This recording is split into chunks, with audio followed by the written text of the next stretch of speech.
be, I guess, the right type of gamer and have a lot of patience to play No Man's Sky, and I guess a certain level of emotional intelligence to be able to connect and feel what the game is trying to portray. What's happening, guys? Gemma here and back again for another video, and I want to talk about this amazing game that was released this week on the PlayStation 4 and PC alike, No Man's Sky. There has been huge hype around this since 2013. It has taken 3 years to bring it into our gaming plate, and there have been a hell of a lot of mixed reviews.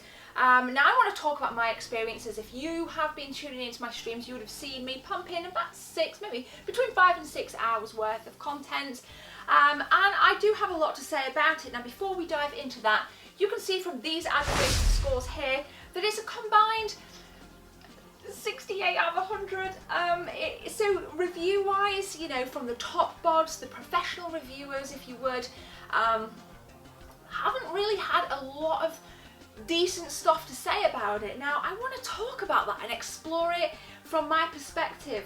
No Man's Sky has been compared to Destiny, and I think that's really unfair.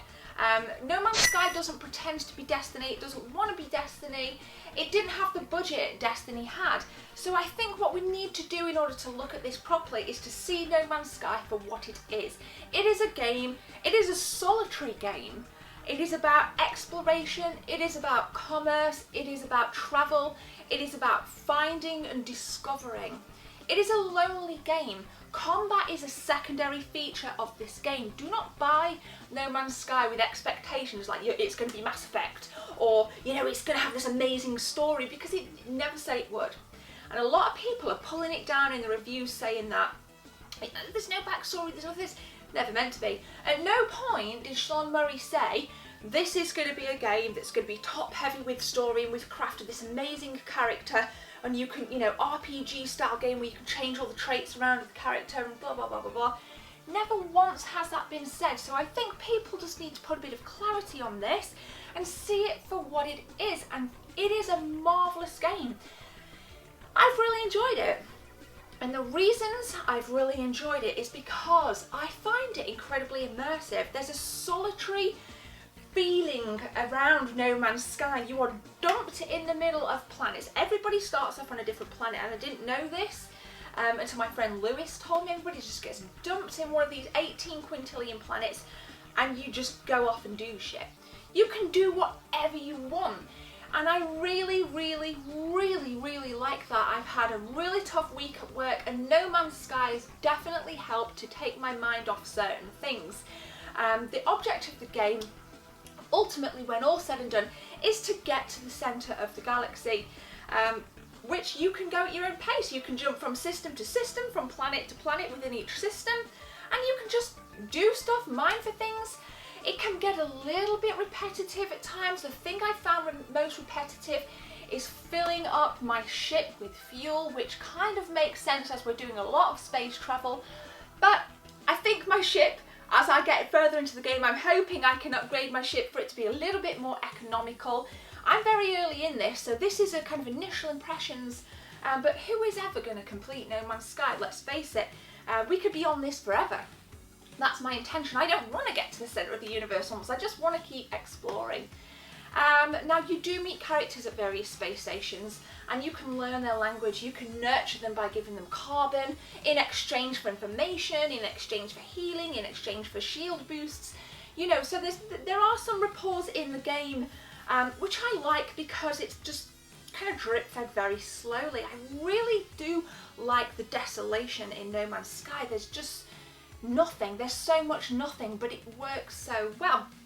Now there's a couple of things that I don't really like about it. I do wish, or I hope that there's an update where we can just maybe build the odd base, because your ship seems to be your only base, your only real base. You can go into your ship, you can hide from the toxicity levels. It does act as a save point as well.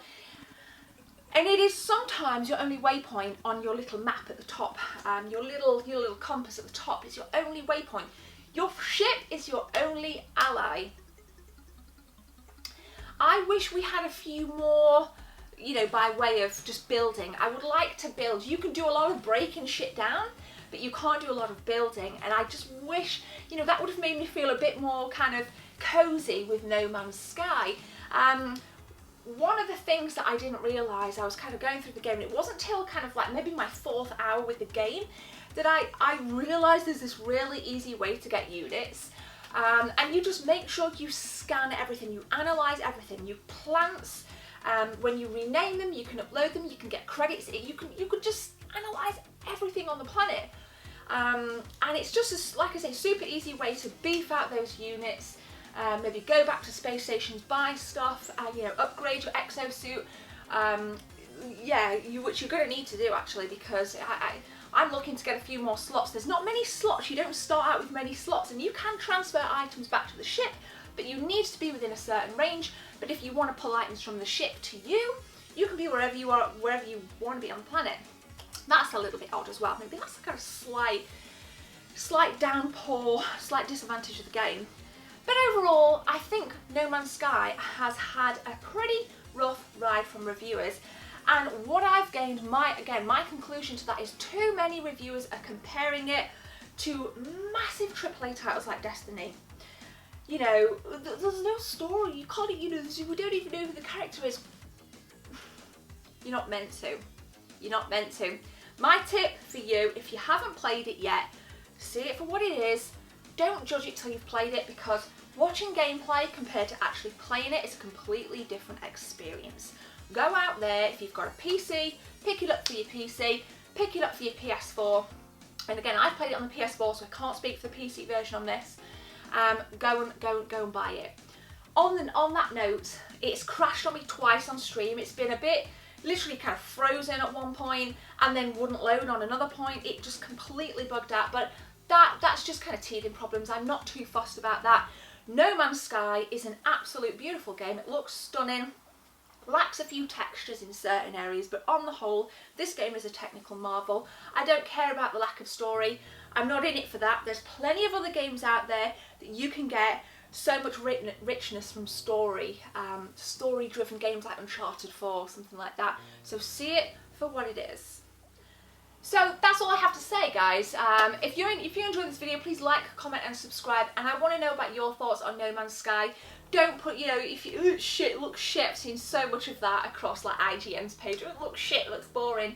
It's not boring. You just need to be, I guess, the right type of gamer and have a lot of patience to play No Man's Sky, and I guess a certain level of emotional intelligence to be able to connect and feel what the game is trying to portray.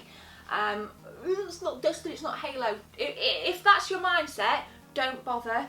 Don't even bother with it, because it's not going to be for you, and you're going to be disappointed paying $60, or in my case 45 quid. So there we go. It's really good. Well done, Hello Games. It was worth the wait, and thank you to Sean Murray and his team for an awesome game. I'll be back tomorrow. My name's Gemma. Take care. See you soon.